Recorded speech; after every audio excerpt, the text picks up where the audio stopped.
ਜੀ ਡਾਕਟਰ ਸਾਹਿਬ, ਸਾਡੇ ਕੋਲ ਪਹਿਲਾ YouTube ਕਮੈਂਟ ਆਇਆ ਹੈ ਮਰਦਾਨ ਪਾਕਿਸਤਾਨ ਤੋਂ ਵੀਰ ਆਯਾਦ ਖਾਨ ਜੀ ਦਾ। ਸਾਡੀ Sikh freedom struggle is against Indian state not Hindus title ਵਾਲੀ ਵੀਡੀਓ ਤੇ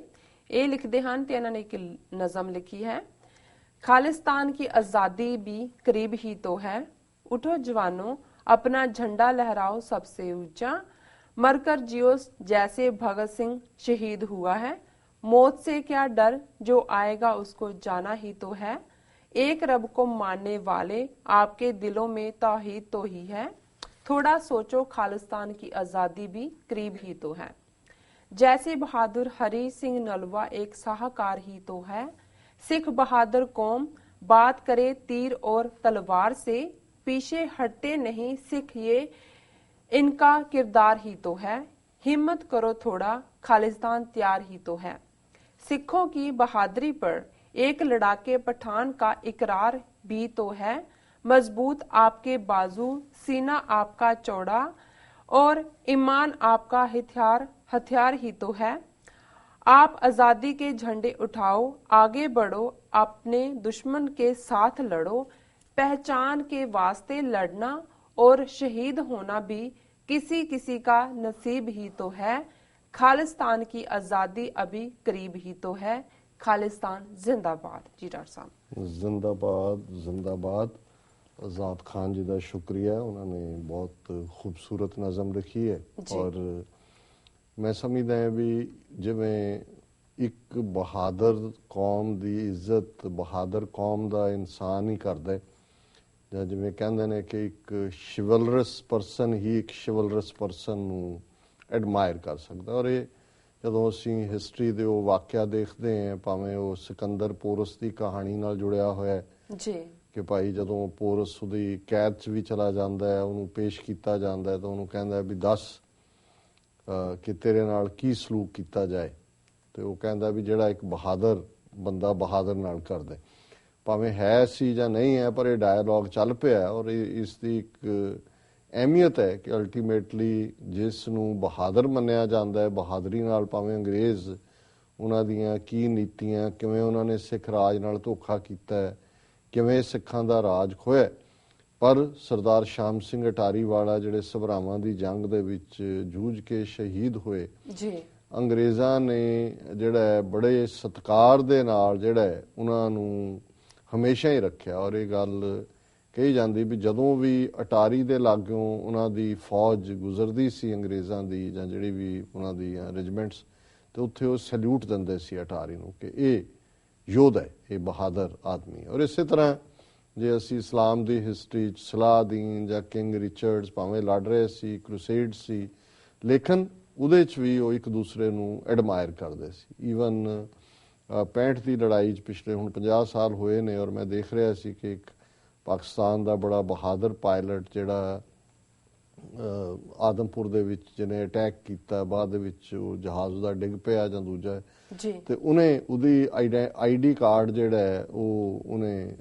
chief air marshal Arjan Singh ਸੀ, ਉਹਨੇ ਆਪਣੇ ਕੋਲ ਲਿਆ ਔਰ ਜਦੋਂ ਉਹ ਪਾਕਿਸਤਾਨ ਗਿਆ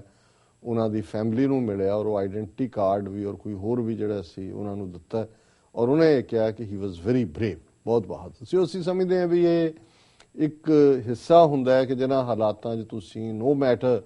ਤੁਸੀਂ ਆਪਣੇ ਦੁਸ਼ਮਣ ਦੇ ਨਾਲ ਲੜਦੇ ਹੋ, ਪਰ ਦੁਸ਼ਮਣ ਦੀ ਵੀ। ਔਰ ਜਦੋਂ ਅਸੀਂ 10ਵੇਂ ਪਾਤਸ਼ਾਹ ਦੇ ਜੀਵਨ 'ਚ ਦੇਖਦੇ ਹਾਂ ਕਿ ਭੰਗਾਣੀ ਦਾ ਯੁੱਧ ਹੈ, ਰਾਜਾ ਹਰੀ ਚੰਦ ਜਿਹੜਾ ਸਾਹਮਣੇ ਹੁੰਦਾ ਹੈ, ਖਿੱਚ ਕੇ ਜਿਹੜਾ ਉਹ ਤੀਰ ਮਾਰਦਾ ਔਰ ਉਹ ਜਿਹੜਾ ਗੁਰੂ ਸਾਹਿਬ ਦੇ ਲੱਗਦਾ ਹੈ, ਇੱਕ ਆ ਕੇ ਪੇਟੀ ਨੂੰ ਕਰਕੇ ਖੂਨ ਦੀ ਤਤੀਰੀ ਨਿਕਲਦੀ ਹੈ ਜਿਹਦੇ ਤੋਂ ਇਹ ਆਉਂਦਾ ਹੈ ਕਿ ਜਬੈ ਬਾਣ ਲੱਗਿਓ ਤਬੈ ਰੋਸ ਜਾਗਿਓ, ਤੇ ਉਹਨੂੰ ਜਿਹੜਾ ਬੰਕਾ ਵੀਰ ਹਰੀ ਚੰਦ ਗੁਰੂ ਸਾਹਿਬ ਕਹਿੰਦੇ ਨੇ। ਔਰ ਫਿਰ 10ਵੇਂ ਪਾਤਸ਼ਾਹ ਤੋਂ ਕਮਾਨ ਜਿਹੜਾ ਕੰਨ ਤੱਕ ਖਿੱਚ ਕੇ ਤੀਰ ਛੱਡਦੇ ਨੇ ਤੇ ਹਰੀ ਚੰਦ ਡਿੱਗ ਪੈਂਦਾ, ਪਰ ਉਸ ਦੀ ਤਾਰੀਫ ਕਰਦੇ ਨੇ ਗੁਰੂ ਸਾਹਿਬ ਕਿ ਭਾਈ ਉਹ ਬੜੀ ਬਹਾਦਰੀ ਦੇ ਨਾਲ ਹੋਇਆ। ਸੋ ਮੈਂ ਸਮਝਦਾ ਹਾਂ ਵੀ ਇਹ ਮਰਦਾਨ ਦਾ ਉਹ ਇਲਾਕਾ ਜਿਹੜਾ ਜਿੱਥੇ ਹਰੀ ਸਿੰਘ ਨਲੂਏ ਨੇ ਬੜੀ ਸਖਤੀ ਦੇ ਨਾਲ ਜਿਹੜਾ ਉਹ ਸਾਰੇ ਰਿਬੈਲੀਅਨ ਨੂੰ ਦਬਾਇਆ, ਉੱਥੇ ਕਾਬੂ ਕੀਤਾ, ਕੰਟਰੋਲ ਕੀਤਾ, ਉਹਦੀ ਬਹਾਦਰੀ ਦੀਆਂ ਗਾਥਾਵਾਂ ਉਹਨਾਂ ਦੇ ਅਫਗਾਨਿਸਤਾਨ ਔਰ ਉਹ ਸਾਰੇ ਜਮਰੌਦ ਉਹਦੇ ਸੈਂਟਰ 'ਚ ਉਹਨੂੰ ਵਰਟੀਕਲੀ ਆਲਮੋਸਟ ਡਿਵਾਈਡ ਕੀਤਾ। ਲੇਕਿਨ ਉੱਥੇ ਹੀ ਬੈਠੇ ਨੇ ਆਜ਼ਾਦ ਖਾਨ ਜੀ ਔਰ ਜਿਸ ਨਲੂਏ ਦੇ ਬਾਰੇ ਅਕਸਰ ਅਸੀਂ ਇਹ ਕਹਿੰਦੇ ਹਾਂ ਕਿ ਭਾਈ ਪਸ਼ਤੋ ਦੇ ਵਿੱਚ ਚੁੱਪ ਸ਼ਾਹ ਹਰੀਆ ਰਾਗਲਾ, ਇਸ ਕਿਸਮ ਦੇ ਫਰੇਜ਼ ਨੇ, ਤੇ ਉਹ ਜਿੱਥੇ ਖਾਲਿਸਤਾਨ ਦੀ ਆਜ਼ਾਦੀ ਦੀ ਤਾਰੀਫ ਕਰਦੇ ਨੇ, ਹਰੀ ਸਿੰਘ ਨਲੂਏ ਦੀ ਵੀ ਤਾਰੀਫ ਕਰਕੇ ਸਾਨੂੰ ਯਾਦ ਕਰਵਾਉਂਦੇ ਨੇ ਕਿ ਭਾਈ ਇਹ ਜਿਹੜਾ ਇਹ ਲੜਾਕੇ ਪਠਾਨ ਕਾ ਇਕਰਾਰ ਜੀ ਹੁਣ ਇਹ ਮੈਂ ਸਮਝਦਾ ਵੀ ਰਿਮਾਰਕੇਬਲ ਟ੍ਰਿਬਿਊਟ ਹੈ। ਇਹਦੇ ਚ ਕੋਈ ਸਾਡੀ ਕੰਟਰੀਬਿਊਸ਼ਨ ਨਹੀਂ ਹੈ, ਇਹ ਸਾਡੇ ਬੀਤੇ ਦੇ ਯੋਧਿਆਂ ਦੀ ਹੈ ਜਿਨ੍ਹਾਂ ਨੇ ਬੇਸ਼ੱਕ ਉਹਨਾਂ ਦੇ ਖਿਲਾਫ ਹੀ ਲੜਾਈਆਂ ਲੜੀਆਂ, ਲੇਕਿਨ ਉਹਨਾਂ ਨੇ ਦੁਸ਼ਮਣ ਦੇ ਦਿਲ ਚ ਵੀ ਆਪਣੀ ਬਹਾਦਰੀ ਦੀ, ਔਰ ਪਠਾਨ ਬਹਾਦਰ ਹੈ, ਕੋਈ ਸ਼ੱਕ ਨਹੀਂ ਹੈ। ਜੇ ਬਹਾਦਰ ਨਾ ਹੁੰਦੇ, ਇਹ ਤਾਂ ਮੁਗਲ ਤਾਂ ਬਾਅਦ ਚ ਆਏ, ਹੁਣ ਅਹਿਮਦ ਸ਼ਾਹ ਅਬਦਾਲੀ ਤੋਂ ਵੀ ਬਹੁਤ ਪਹਿਲਾਂ ਮਹਿਮੂਦ ਗਜ਼ਨੀ ਚੋਂ ਆਇਆ, ਮੁਹੰਮਦ ਗੌਰੀ ਟਰਾਈਬ ਵੀ ਅਫਗਾਨਾਂ ਦਾ, ਫਿਰ ਇਹ ਸਾਰੇ ਲੋਧੀ ਪਠਾਨ ਜਿਨ੍ਹਾਂ ਦਾ ਰਿਹਾ,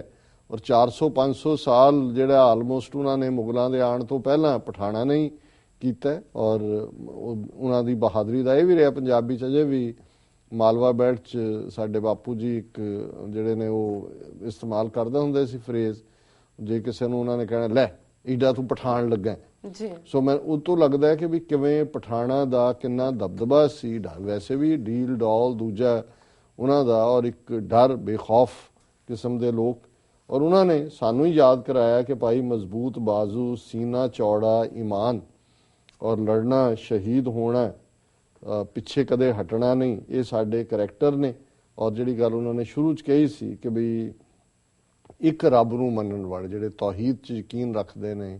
ਇਹ ਸਾਡੀ ਇਸਲਾਮ ਦੇ ਨਾਲ ਜਿਹੜੀ ਹੈ ਉਹ ਸਿੱਧੀ ਸਾਂਝ ਹੈ ਕਿ ਜਿਸ ਨੂੰ ਅਲਾਮਾ ਇਕਬਾਲ ਨੇ ਵੀ ਕਿਹਾ ਕਿ ਫਿਰ ਉਠੀ ਆਖਰ ਸਦਾ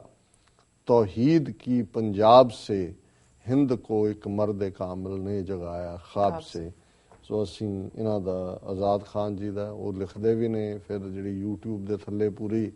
ਉਹਨਾਂ ਨੇ, ਤਾਂ ਕਿ ਬਾਕੀ ਵੀ ਪੜ੍ਹ ਲੈਣ, ਬਾਕੀ ਤਾਂ ਚਲੋ ਅਸੀਂ ਪ੍ਰੋਗਰਾਮ 'ਚ ਇੱਕ ਵਾਰੀ ਪੜ੍ਹਦੇ ਹਾਂ ਫਿਰ ਖਤਮ ਹੋ ਜਾਂਦੀ ਹੈ ਗੱਲ,